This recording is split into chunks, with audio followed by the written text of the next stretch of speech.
Hello everyone and welcome back. This is Veteran Mountain Man coming to you on this Prepared Monday. And today we're going to talk about something that is useful in almost every home, yet it's kind of fallen by the wayside as people progress.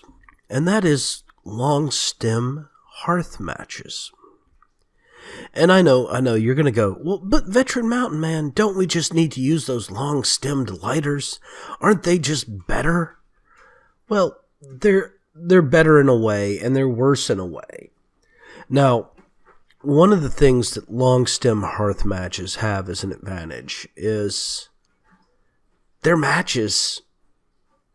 And unlike a lighter, especially those lighters which need to be able to spark in order to even start, and you have to make sure that you have fuel inside the handle and people don't check them regularly, you treat matches differently than you do those barbecue lighters. So a lot of times the matches are actually a better purchase because people will be more careful with them. Now, that being said, the matches are actually much longer than many of the barbecue lighters that are out there. And while some of those barbecue lighters come in those nifty, flexible methodologies to get into those hard-to-reach places, most of the time when you're lighting a pilot light or you're lighting a gas range top or your fireplace or a barbecue, you're going to be going straight in. There's not going to be a whole lot of flex that you need. So realistically, those flexi long stem lighters are kind of useless comparatively. Also, the amount of moisture that the flexi long stem lighters pick up compared to the amount of moisture that the box matches pick up, the box matches travel better and survive a lot better in a lot of cases. So when it really comes down to it, there's not a whole lot of comparison between the two. They really are two different types of product.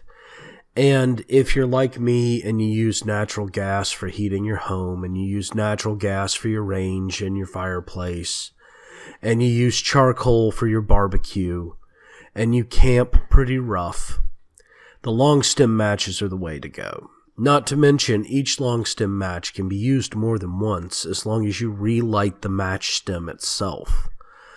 It's just the strike capability that only lasts once.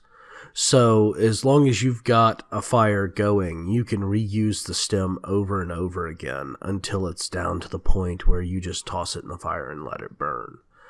Which I usually get 4 or 5 uses out of each match, realistically, in a camping scenario.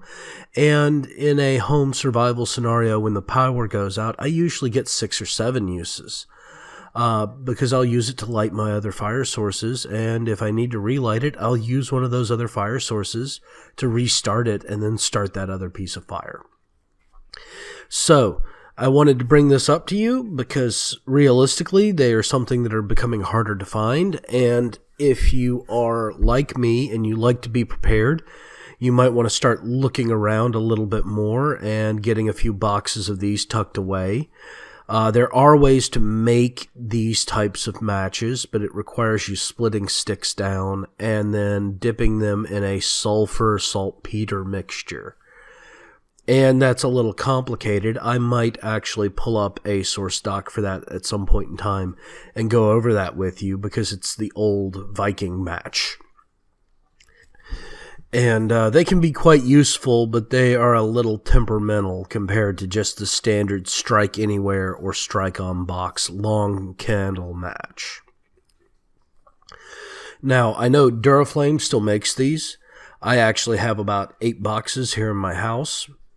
I usually stock up when I find them because I've found that they don't usually get carried year-round. A lot of times you see them right at the beginning of the barbecue season. On occasion, you'll see them right at the beginning of pilot light season, which is right at the beginning of, say, September through October. And then you don't see them at all. And while I can understand that maybe people aren't buying these things as often as they used to, these are still one of those kind of products that I like to have in my pantry, no matter what. right up there with the paraffin oil for my oil lamp and a bag of charcoal for the grill outside. Well, thank you very much for joining me for this Prepared Monday. I hope you all are enjoying this series. Don't forget to like and subscribe if you are, or if you're following me on VidMe, please follow and upvote, and feel free to share this video out with others. Also, if you want to discuss this in more detail, you can find me over at minds.com/veteran mountain man, VETERAN MOUTIANMAN.